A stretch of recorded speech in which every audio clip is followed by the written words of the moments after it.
गणेश पंचरत्नम। मुदाकरात् मोदकं सदा विमुक्तिसाधकं कलाधरावतंसकं विलासिलोकरञ्जकम् अनायकैकनायकं विनाशितेव दैत्यकं नताशुभाशुनाशकं नमामि तं विनायकम्। नतेतरातिभीकरं नवोदितार्कभास्वरं नमत्सुरारिनिर्झरं नतादिकापदुद्धरम् सुरेश्वरं निधीश्वरं गजेश्वरं गणेश्वरं महेश्वरं तमाश्रये परात्परं निरन्तरम् समस्तिलोकशङ्करं निरस्तदैत्यकुञ्जरं धरेतरोदरं वरं वरेव वक्तमक्षरम् कृपाकरं क्षमाकरं मुदाकरं यशस्करं मनस्करं नमस्कृतं नमस्करोमि भास्वरम् अकिञ्चनार्तिमार्जनं चिरन्तनोक्तिभाजनं पुरारिपूर्वनन्दनं सुरारिगर्वचर्वनं परपञ्चनाशभीषणं धनञ्जयातिभूषणं कपोलदानवारणं भजे पुराणवारणम् नितान्तकान्तदन्तकान्तिमन्तकान्तकात्मजम् अचिन्त्यरूपमन्तहीनमन्तराय कृन्तनम् हृदयन्तरे निरन्तरं वसन्तमेव योगिनं तमेकदन्तमेव तं विचिन्तयामि सन्ततम् महागणेश पंचरत्नमादरेण योऽन्वहं प्रजल्पति प्रभातके हृदि स्मरन् गणेश्वरम् अरोगतां तोषतां सुसाहितीं पुत्रतां समाहितायुरष्टभूतिमभ्युपेति सोचिरात् मुदाकरात् मोदकं सदा विमुक्तिसाधकम् कलाधरावतंसकं विलासिलोकरञ्जकम् अनायकैकनायकं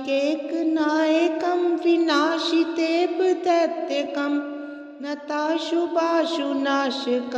नमामि तं विनायकम्। नतेतरातिभीकरं नवोदितार्कभास्वरं नमत्सुरारिनिर्झरं नतादिकापदुद्धरम्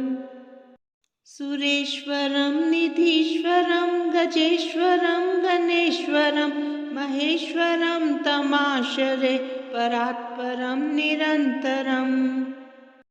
समस्तिलोकशङ्करं निरस्तदैत्यकुञ्जरं धरेतरोदरं वरं वरेव वक्तमक्षरम् कृपाकरं क्षमाकरं मुदाकरं यशस्करं मनस्करं नमस्कृतं नमस्करोमि भास्वरम् अकिञ्चनार्तिमार्जनं चिरन्तनोक्तिभाजनं पुरारिपूर्वनन्दनं सुरारिगर्वचर्वनं परपञ्चनाशभीषणं धनञ्जयातिभूषणं कपोलदानवारणं भजे पुराणवारणम् नितान्तकान्तदन्तकान्तिमन्तकान्तकात्मजम् अचिन्त्यरूपमन्तहीनमन्तराय कृन्तनम् हृदयन्तरे निरन्तरं वसन्तमेव योगिनं तमेकदन्तमेव तं विचिन्तयामि सन्ततम् महागणेश पंचरत्नमादरेण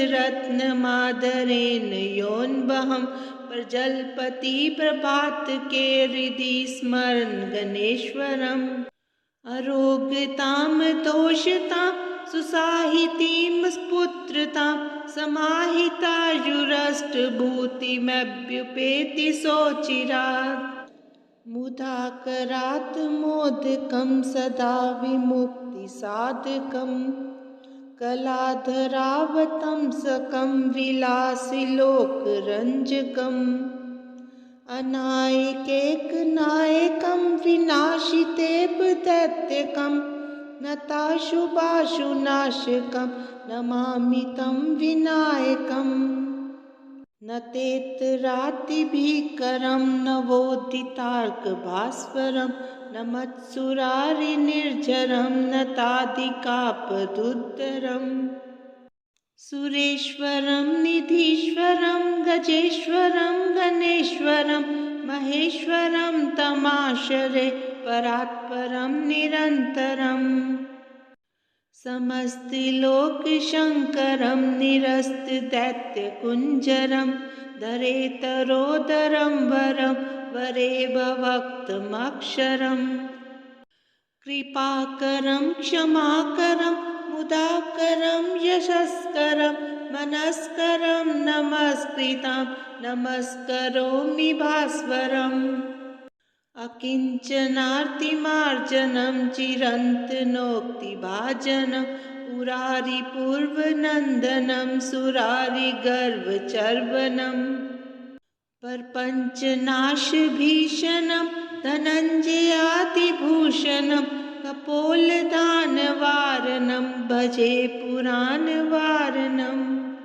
नितान्तकान्तदन्तकान्तिमन्तकान्तकात्मजम् अचिन्त्यरूपमन्तहीनमन्तराय कृन्तनम्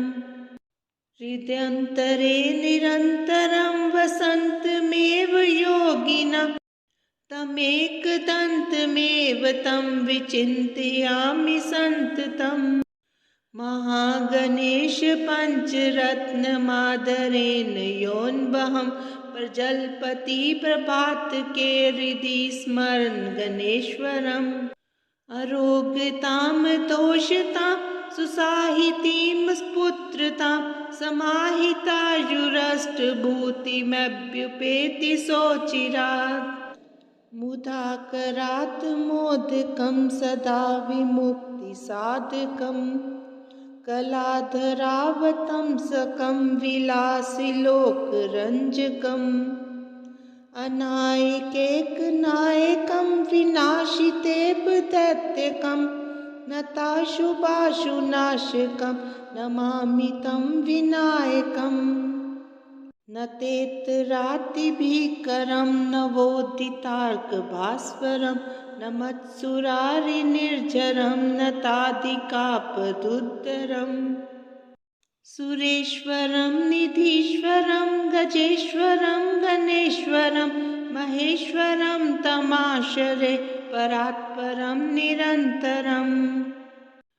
समस्तिलोकशङ्करं निरस्तदैत्यकुञ्जरं धरेतरोदरं वरं वरेव भक्तमक्षरम् कृपाकरं क्षमाकरं मुदाकरं यशस्करं मनस्करं नमस्कृतं नमस्करोमि भास्वरम्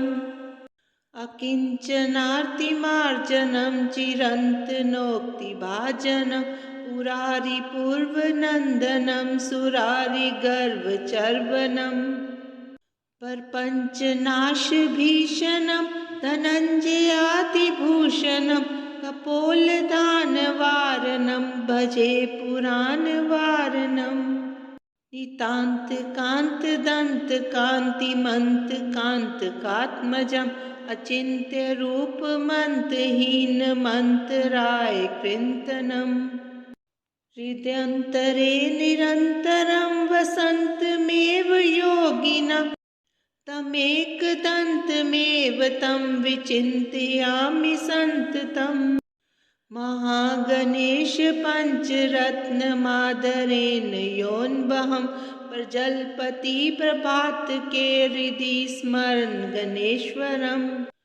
अरोगतां तोषतां सुसाहितीं स्फुत्रतां समाहितायुरष्टभूतिमभ्युपेति सोचिरात् मुदाकरात् मोदकं सदा विमुक्ति मुक्तिसाधकम् कलाधरावतंसकं विलासिलोकरञ्जकम् अनायकैकनायकं विनाशितेऽपदैत्यकं नताशुभाशुनाशकं नमामि तं विनायकम् न तेतरातिभीकरं नवोदितार्कभास्वरं न मत्सुरारिनिर्झरं न तादिकापदुद्धरम् सुरेश्वरं निधीश्वरं गजेश्वरं गणेश्वरं महेश्वरं तमाश्रये परात्परं निरन्तरम्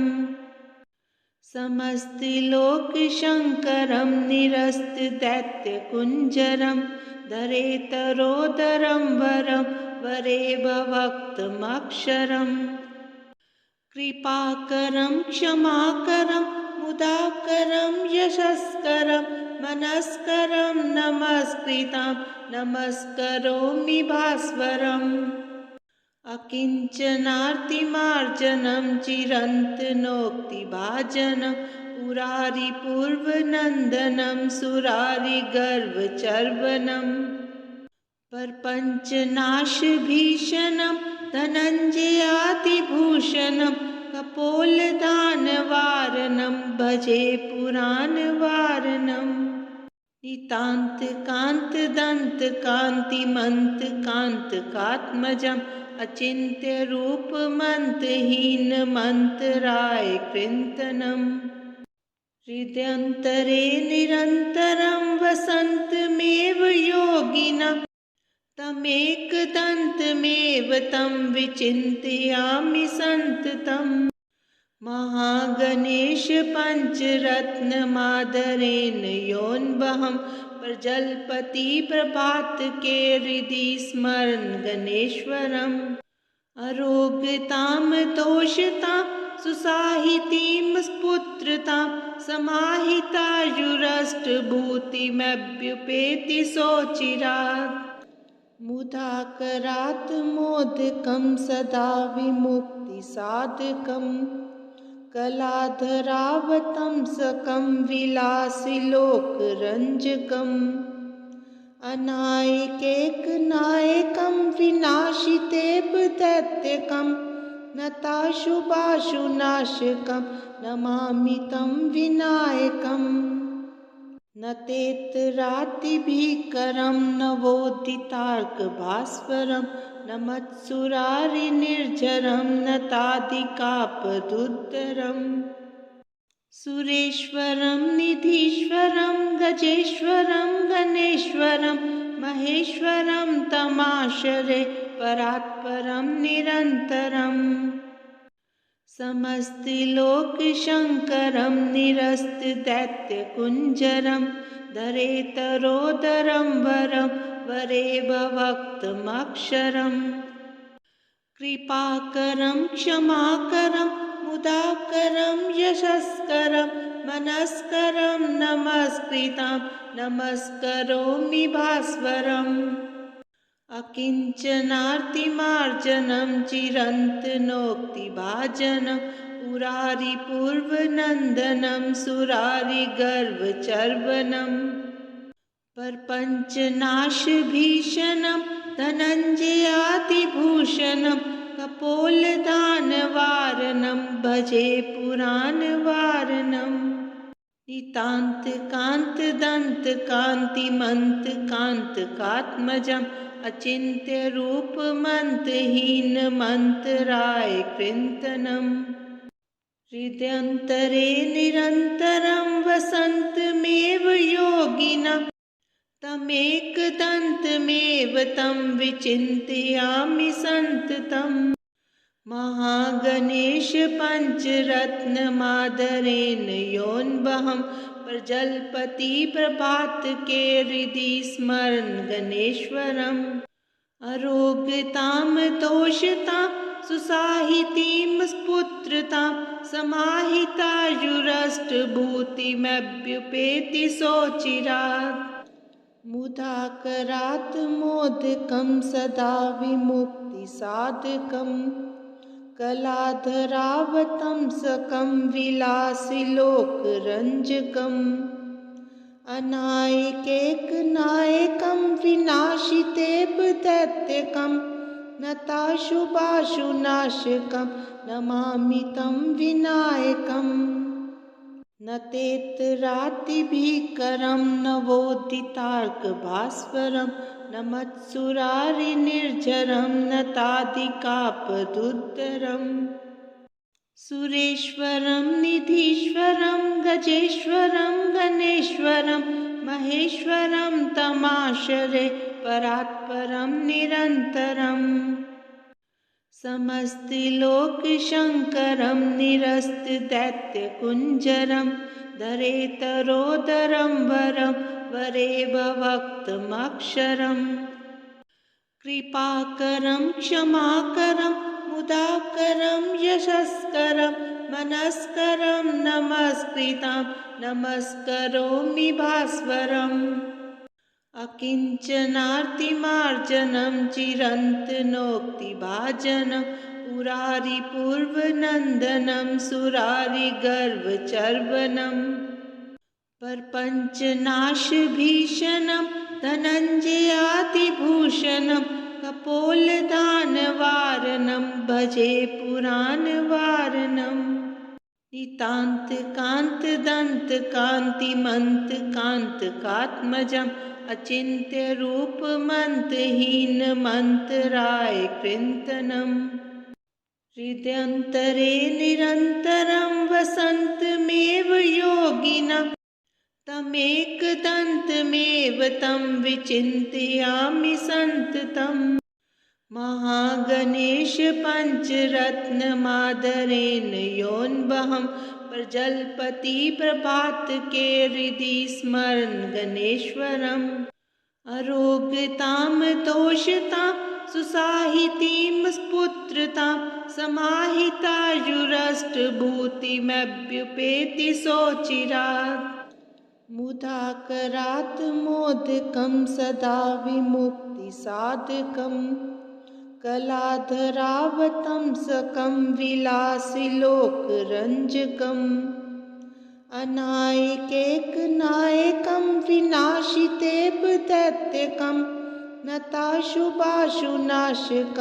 नमामि तं विनायकम् न तेतरातिभीकरं नवोदितार्कभास्वरं न मत्सुरारिनिर्झरं न तादिकापदुद्धरम् सुरेश्वरं निधीश्वरं गजेश्वरं गणेश्वरं महेश्वरं तमाश्रये परात्परं निरन्तरम् समस्तिलोकशङ्करं निरस्तदैत्यकुञ्जरं धरेतरोदरं वरं वरेवक्तमक्षरम् कृपाकरं क्षमाकरं मुदाकरं यशस्करं मनस्करं नमस्कृतं नमस्करोमि भास्वरम् अकिञ्चनार्तिमार्जनं चिरन्तनोक्तिभाजनं पुरारिपूर्वनन्दनं सुरारिगर्वचर्वणम् प्रपञ्चनाशभीषणं धनञ्जयातिभूषणं कपोलदानवारणं भजे पुराणवारणम् नितान्तकान्तदन्तकान्तिमन्तकान्तकात्मजम् अचिन्त्यरूपमन्तहीनमन्तरायकृन्तनम् हृदयन्तरे निरन्तरं वसन्तमेव योगिनं तमेकदन्तमेव तं विचिन्तयामि सन्ततम् महागणेशपञ्चरत्नमादरेण योऽन्वहं प्रजल्पतिप्रभातके हृदि स्मरन् गणेश्वरम् अरोगतां दोषतां सुसाहितीं पुत्रतां समाहितायुरष्टभूतिमभ्युपेति सोचिरात् मुदाकरात् मोदकं सदा विमुक्तिसाधकम् कलाधरावतंसकं विलासिलोकरञ्जकम् अनायकैकनायकं विनाशितेव दैत्यकं नताशुभाशुनाशकं